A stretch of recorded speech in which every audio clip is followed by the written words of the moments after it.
There you go, Chris. Jurgen's giving you your assignment rather than your desk for once. That's something to look forward to. We just get rid of this here. Indeed. Right, we've got 2 from the Sundays and David Lynch as well. I think actually, yeah, we'll get through 4 questions here maximum. We'll start off with Steve Bates, who I believe is on. Check actually. No, we'll start with Mike McGrath. Steve, you might need to put your hand up again. So. Good. Sorry, guys. Mike, 10:30 embargo for Saturday for all this stuff. So people want to understand that.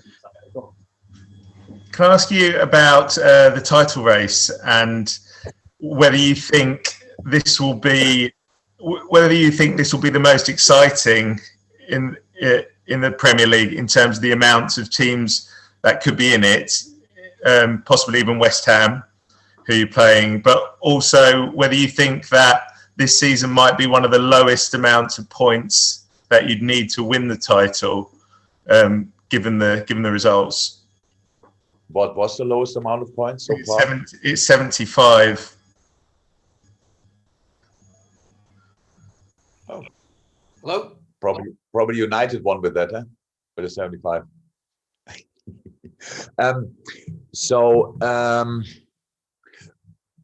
Will it be the most exciting or whatever run-in with different teams in a round? Could be, but City could run away now as well. So that's a little bit, they are in a good position and one game in hand, stuff like this. Playing good football again, these kind of things. So I don't know. Will it be the lowest amount of points? I don't even know exactly how many points are still out there to get. We will see that as well. What we see is that's a difficult season for all teams, maybe apart from West Ham, and I'm not sure. Leicester looks pretty good as well. So there are a lot of teams look good, but we all had like our ups and downs during the season for different reasons. It's for sure a year where you need to be lucky with injuries to be really on top of the things. More so than in other years because of the intensity, because of the amount of games in a specific period. That's for sure. But I can imagine from watching from outside, it's really exciting to see that, especially for a neutral fan. It's really exciting. So, and I don't know who will be champion in the end of the season, and that's probably, if we cannot be it already, then that's the best news you probably can get. That's obviously still exciting, and a lot of teams are in, and some teams do exceptionally well, and that's well deserved then. But nobody knows. Right. Just a second reminder: 10:30 p.m. on Saturday the 30th for all this content. We'll go Simon Mullock, Steve Bates, Dave Lynch, and then we'll finish. So Simon Mullock there. Hi, Jurgen. You touched on this earlier about David Moyes, about how he's proving once again what a good manager he is because he's been given time at West Ham. Obviously, he's been in jobs where it hasn't quite been such a good fit. Could I ask you, as a manager, what criteria you look at, for example, when Liverpool came in to decide that it was a good fit for you? Because every kind of job that you've taken, it seems to have suited your personality and your philosophy.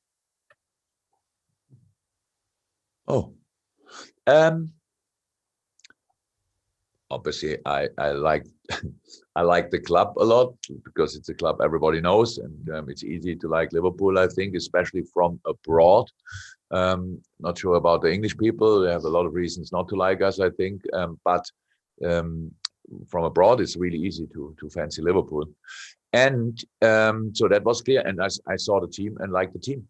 That was what I liked about it, and so that's it pretty much. And I didn't think too much about what could we do and what can we end up and all these kind of things. I was ready to take a job again. I was surprised by myself, to be honest, after 4 months, but I was really happy in the end that Liverpool came around the corner. And so in the end, I said it always, and I think you don't know enough about the club before you come in. That's why I said I was really lucky with Dortmund and Liverpool, and Mainz was my club anyway.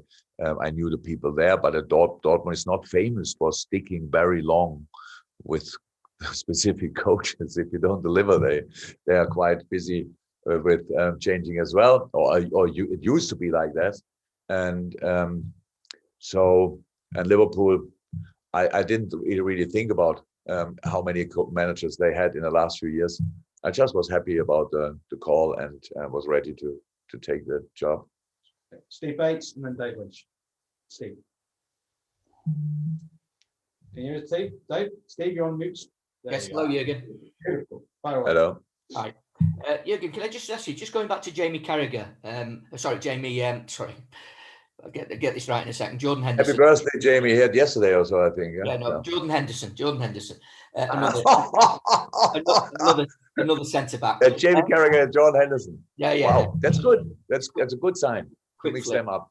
I was just thinking, and we've spoken to Jordan, and I know Jordan's kind of desire to play on as long as he can in his career. He's spoken to us recently about that, and I'm just wondering, because he's proved himself so accomplished at centre half, whether, and there have been a couple of really good examples of players who have been centre mids and gone back into defence. Lothar Matthäus, who you'll know finished his career at Bayern Munich playing in central defence. Of course, at Liverpool, we had Javier Mascherano, famously arrived as a centre midfield player of some repute, but then went to Barcelona and played the rest of his career entirely almost at centre half. So I'm just wondering whether you could see Jordan. I know you won't want to consider this now, but later on in his career, playing in that position. He could, but we shouldn't forget that Hendo is actually an 8. So that makes it even more special. Yeah. He's an 8, transformed in a 6, transformed in a 4. He can play all these positions. The first thing what that says is about how football smart Hendo is. So his physical skills are obvious, but how football smart is, because it's a completely different position, especially to the 8.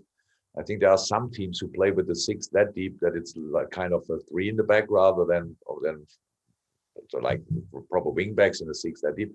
We never played like this, so that would make the transition really easy. So we play with the 6 in a different way. So that's how it is, and so he did really well, and I hope I wish him a long career as well, and I wish him that he has a word in which position he will finish his career. But centre half is one of the positions he can play, and thankfully for us, he can play that. And so it was a good game yesterday again, what he played, and not only.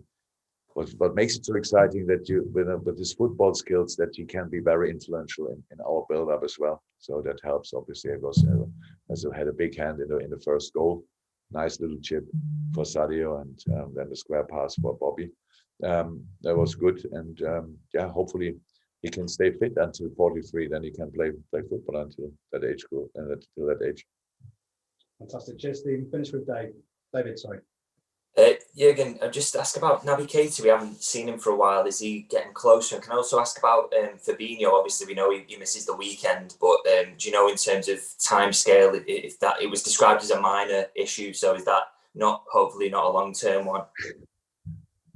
Yeah, minor issues nowadays are at least 3 games. It depends to the week. Could be 4 games as well. So we have to see. I think the game where Fab could be back is City. Yeah. Naby is closer, but not close enough. Thank you, guys. Thank you very much. Enjoy the rest of your day. Thank you. See some of them on Sunday evening. Bye. Can't wait.